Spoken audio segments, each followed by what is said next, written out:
Hi all, good morning, good afternoon, or good evening, and welcome to the SAP IBP 2302 release highlights, which we will be discussing today.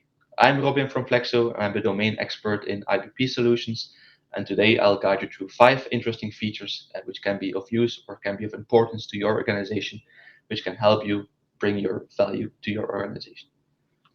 So let's take a look at what we will be discussing today. So we will start off with the integration with Microsoft Teams to improve collaboration with SAP IBP process management. Then secondly, we will take a look at something which is very important and relevant in demand planning processes, which is outlier marking, a new innovation included by SAP. Then we will take a look at permission filters and how they are now going to propagate towards compound master data types. Then next, we will look at an innovation in the Excel UI, which is a general workbook filter which has been introduced by IBP.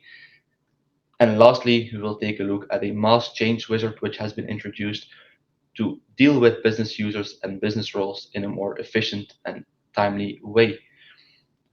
So let's start off with the first one, shall we? So the integration with Microsoft Teams to improve collaboration, to enhance collaboration.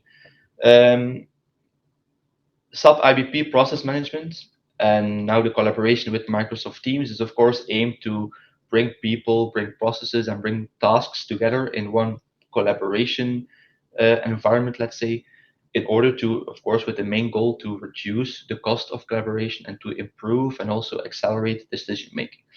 Um, the main thing that IBP or SAP is relying on is that different users, different business users have already lots of familiarities with Microsoft Teams as it has become a widespread used tool environment in the last couple of years. So with this now new integration, you have the option to manage and monitor your SAP IBP tasks, but now with the Microsoft Teams tool, so including charts, formats, lists, columns, etc. So where you can easily drag and drop different tasks to specific users, and you can assign or you can keep track of your task in a timely manner. So with this first features, I have now introduced you to it very briefly and rather high level.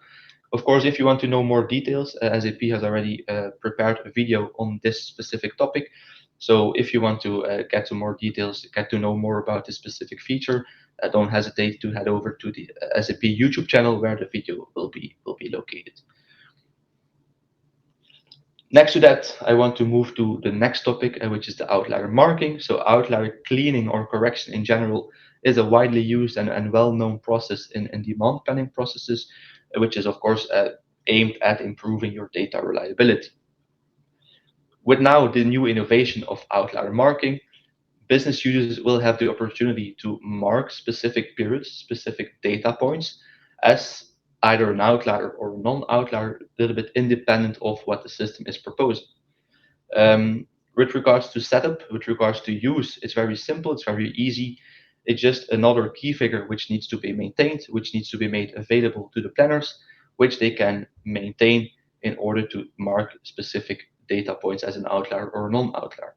And of course, the main goal or the main striving is that we are going to increase forecast accuracy by having a more reliable and a more accurate data set where the system can base itself upon when executing forecasting, etc.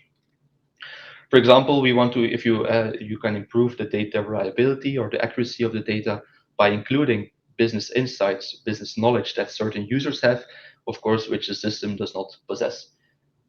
For example, last couple of years, with regard with the whole COVID crisis and the economical or the energy crisis, lots of data points will have been unexpected, will have been unreliable.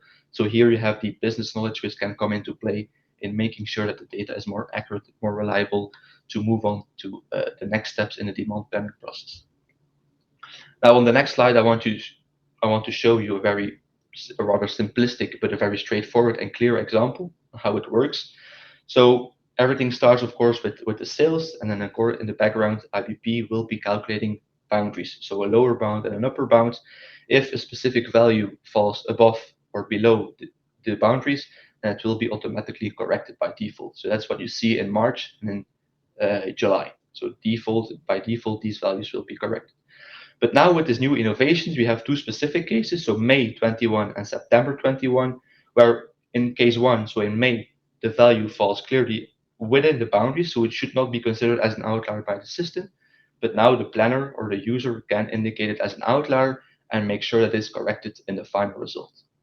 In September 21 is the other way around. Here, the system recognizes this data point as an outlier, but you, as a planner, can then indicate and tell the system that it should not be corrected, and eventually the final result will be this base value that we had in our historical sales.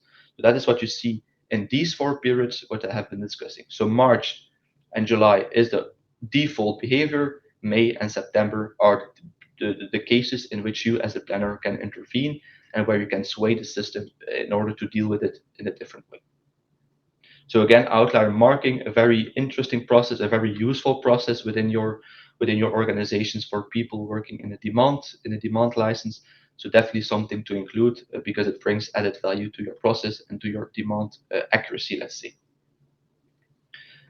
Now, moving on to the last topic, or the third topic, sorry, is the propagation of the permission filters. So permission filters in IBP are basically there to define which data a different user can work on or can see in their views. So it can be defined for one specific user or for a specific user group, and including multiple users.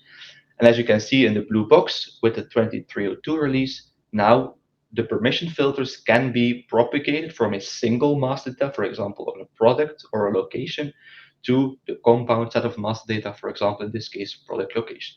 And as I said, all can be switched off with one global parameter, or it can be switched on and off again, depending on the business requirements. Next slide will show an example on how the permission filter was previously tackled and how it can be tackled with the new behavior. So suppose you have a product brand filter and a location type filter within the permission filters. Previously, these filters would not have been propagated. So all location product, for example, would still be visible. So all location products for all brands and also for all location types would still be visible in the system. However, with this new behavior introduced in 2302, we can now propagate these filters to the location product combinations, and now the system will only show these specific combinations that correspond to the permission filter. So only those brands and those location types that we have indicated in the filter will now be visible. And of course, this brings benefits. The first benefit is, of course, the improved data security. Second to that, we also have the fact that only the data which is relevant to the specific user will be shown, which will lead to increased efficiency, which leads to time saving. So definitely two very important advantages of this innovation. Definitely something to be taken into account. Again, improving security and improving efficiency are of high importance in this process. And that's what, of course, what the IBP will also want to focus on.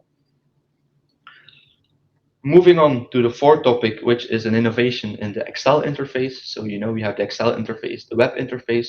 So now we are talking about the Excel part. So SAP has now introduced what is called a workbook filter, so which is in fact a general filter which is applied to the workbook as a whole.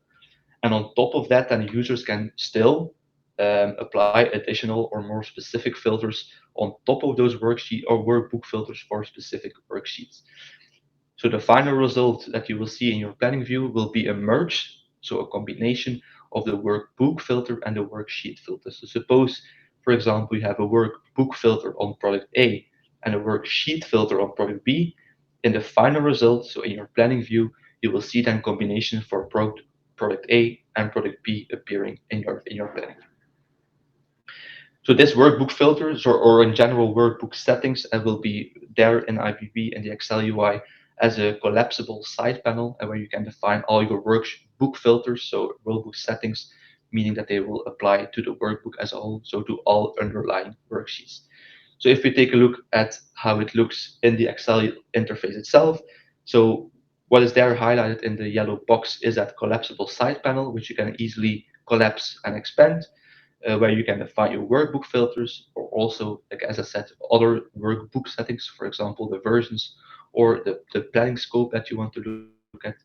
And then on the right-hand side of the screen, you see there what's already there a long time in the Excel UI and what the users will probably be familiar with, where you can define for the different sheets. And for example, the sheets listed at the bottom, for each of these sheets, you can still define some more specific settings that will be applied to your planning views as well. So the layout will be a little bit different. And of course, the only prerequisite there is that you have the latest version of the Excel UI installed, which will be the 23.02 version.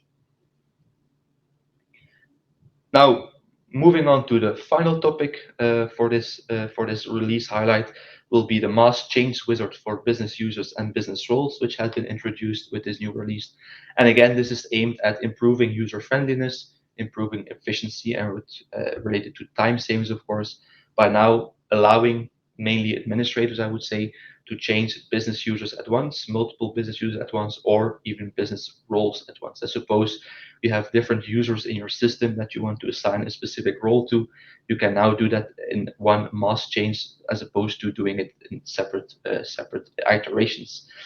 On the next to that, I have a small demo showing this in the web views, the web UI in the web system. So this is your home screen. For example, if you want to assign users to a specific role, you can navigate to your business users app. You see already the mass change button at the top now being grayed out, but as soon as I select multiple users in the system, you see that this button becomes available. So for now, for example, for these 4 users, I want to change the role assignment. So you select the role assignment. You see here that I have also flagged automatically that I want to add a specific business role in this case. Then in the next step, I can tell the system which role I want to assign, which is in this case a specific demo role and specifically created for this purpose. And now I can go to the review screen where I can have a summary again of what changes will be done if I confirm my changes. So you see which role is impacted, which users will be impacted. So it's again a bit of a last resort where you can see what you are going to change. Clicking submit then will change or will do the actual changes in the background, and then you see a prompt screen which shows an overview of what has actually been or which users have been impacted in the system.